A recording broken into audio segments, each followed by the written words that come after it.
Hello everyone, welcome to my channel Love, Lies, and Betrayal. Let's move to the video. I am a 72-year-old woman, but my body still craves experiences I can't ignore. And here is Matto, my 19-year-old grandson, young, innocent, and just beginning to explore the world with my experience.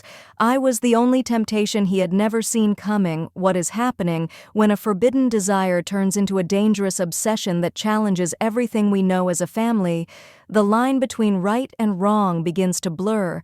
And at 72 I thought had seen it all. I became a widow 15 years ago when my husband Ricardo passed away. Suddenly since then I have devoted myself to my family, my 2 children, my 4 grandchildren, and one of them my most special grandchild. His name is Matteo, the boy who became the center of my deepest guilt. Matteo grew up to be a young man just 19 years old. He is the son of my granddaughter Sofia, who died in a car accident. A few years ago, Matto was left an orphan, and I welcomed him into my home. I watched him grow in our house and turn into an exceptionally intelligent and kind young man. He was tall for his age, with green eyes inherited from his father, and a smile that lit up every place he entered. Matto was everyone's pride, especially mine. He was my dearest grandchild, though I never admitted it out loud. Everything changed. When he turned 19, he had completed his technical studies and was preparing to start his professional path. The transition from a boy to a man unfolded gradually before my eyes. But one day, something inside me was triggered. Something that should never have been awakened one spring afternoon. While we were in the garden, I saw him working in the small family plot. After finishing his work, I saw him for the first time not as the child I had raised, but as the person he had become. I realized that something forbidden was being born. "Within me, Aunt Olivia," he said to me with a smile, using that affectionate term that only deepened my guilt. "Do you need help with something?" His voice had grown deeper and more masculine. I tried to act normal, but my hands trembled as I organized the tools. "Thank you," I replied, avoiding direct eye contact with him. He stepped closer to help me with a branch, and his fingers brushed against mine. A jolt of electricity shot through me, and I dropped a small pot. Suddenly, "Are you okay?" he asked, moving closer. Still, his genuine concern only added to my confusion. Every moment we shared, every innocent smile became torment. I hated myself for the thoughts that began to fill my mind. I reminded myself that he was my eldest grandson, someone I had raised, but something sick and twisted was growing within me. Matto noticed the change in my attitude. I tried to avoid it. I locked myself in my room for any reason, but living under the same roof made it impossible to maintain distance. One night while everyone was asleep, he found me crying on the terrace. "What's wrong, Aunt Olivia?" He sat next to me on the bench under the lemon tree that Sophia had planted years ago. The air was filled with the overwhelming scent of blossoms blending with his natural fragrance. "I'm overwhelmed." I admitted. "You've done nothing wrong," he said softly. "The problem is with me." Why would you say that? His hand found mine in the darkness. This time I didn't pull away because I was feeling things I shouldn't feel. "I've confessed." I said the words escaping my lips before I could stop them. The silence that followed was deafening. His hand remained on mine as he finally spoke. We sat there in silence, looking at each other under the dim streetlight, as if time had stopped. The air around us was filled with something unexplainable. Before I could react, he leaned toward me, leaving me paralyzed and unable to think clearly. What happened next was a gesture that shattered every barrier that should have existed between us. Tentative yet intense, leaving me speechless. I should have stopped it at that moment. I should have walked away, but I didn't. Something inside me, something I thought I had forgotten, was reawakened. I responded instinctively, as though that spark had reignited a fire that had burned out years ago. The world around us faded away. It was just us, caught in a moment that seemed to transcend everything. Not just what was happening, but also its meaning. It was a connection that defied all logic, all boundaries I once believed to be unbreakable. Our relationship turned into something dangerous and addictive. I distinctly remember that day while cleaning the library. I wore a light linen dress perfect for the stifling summer heat. It was nothing special or flashy, just comfortable. I immersed myself in my task, focused on keeping everything organized without giving much thought to my outfit or how it might appear from certain angles at any given time. While searching for a book on the bottom shelf, I bent down to reach for it. I stood there for a few seconds, absorbed in my work, unaware of my surroundings. The house was quiet, and I had forgotten that Matto usually returned late from work around that time. When I looked up, I saw him standing there in the doorway. Something in his expression unsettled me. His gaze wasn't the same as usual. There was something different in it, something I couldn't decipher, but that made me feel strange. Matto, who was always carefree, now seemed like a completely different person. His posture was more solid, his presence more commanding. There was a seriousness in his face that I hadn't noticed before. I felt vulnerable, as if time had altered the dynamics between us without my realizing it. I stood up and continued with my task, but I could feel his eyes still on me as though an invisible barrier between us had been broken. I didn't know how to act. Was it just my imagination, or was there truly something different about him? Is something wrong? I asked.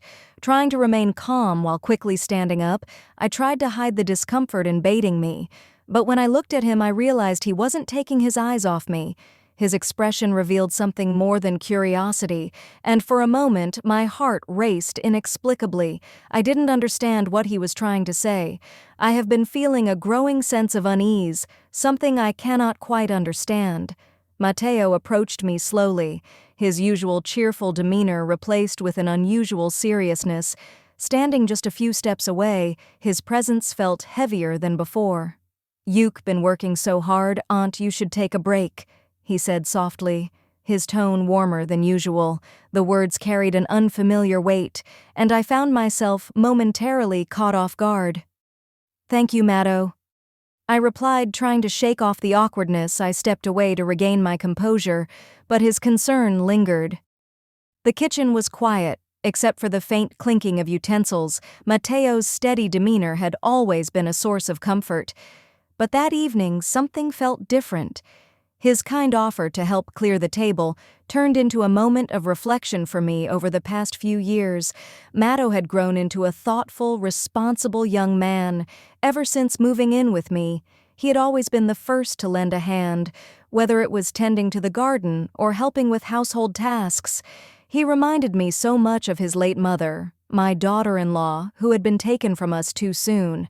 It was during those moments, shared tasks and conversations, that I began to see the person Matto was becoming, his resilience, kindness, and determination to succeed despite everything inspired me daily. Yet these feelings made me question myself, wondering whether I was holding on too tightly to memories of the past. Family gatherings, once filled with joy and laughter, had also become quieter. My eldest son, Javier, had noticed Matteo's growing presence in my daily life. "Mom, it's great that Matto is here for you.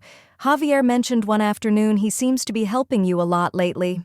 I smiled and nodded, brushing off the remark. Matteo had become a pillar of support for me, in ways I hadn't realized I needed yet. I couldn't ignore the undercurrent of guilt. I felt guilt for leaning so heavily on him, guilt for wondering if I was burdening him with too much responsibility. That New Year's Eve, the entire family gathered around the table, as was our tradition. The air was filled with the scent of roasted vegetables and the faint sound of music playing in the background. Matto helped me in the kitchen, as always, effortlessly blending into the flow of activity. As we plated the last of the food, I glanced over at him and saw not just the young man he had grown into, but also the reminder of the family we had lost and the strength we still carried. His presence was a constant reminder that even in the face of loss, we could find hope and purpose. I sat in the dining room, the wine glasses filled and the cheerful voices of my grandchildren echoing through the house. Yet to me, it all felt like a cruel joke. New Year's Day, a time for reunion, had become a harsh reminder of what we had done, of the choices we had made, and what we lost in a fleeting moment of weakness. Matto had approached me like he often did when no one else was around. Suddenly, the sound of glass shattering broke through the air. It stopped my heart. Elena, my 16-year-old granddaughter, stood at the doorway, her wide eyes frozen on the scene before her. A gasp escaped her lips, and chaos erupted in the kitchen. The pain reflected in her gaze mirrored my own. My daughter, Carolina, looked at me with a mix of anger and sorrow. Her eyes delivered a blow harder than any words she could have spoken. I tried to explain myself to make them understand, but my words faltered and failed. Nothing I said could undo the damage. What we had done that night led to Matto being sent away to live with distant uncles in another city. They wouldn't even let me say goodbye. Though I pleaded for forgiveness, my voice seemed to fall into an empty void. No one wanted to hear me. I was the one to blame. The months that followed were a living hell. Loneliness became my only companion. My children barely spoke to me. My grandchildren and even the neighbors looked at me with disgust in the park. I saw families gathering grandparents with their grandchildren, and once again I felt like an outsider. I tried to drown out the accusing stares of those who once loved me, but my children no longer trusted me, and I didn't know how to rebuild what had been destroyed. Matto sent me letters a few times, emails, calls from unknown numbers. Every word he wrote felt like a dagger in my chest, a reminder of what we had lost. I didn't respond. I knew I had no right to. Each time his words reached me, I would read them over and over, feeling as though I was sinking deeper into an abyss I could no longer escape. It was his final letter that brought clarity to everything in it.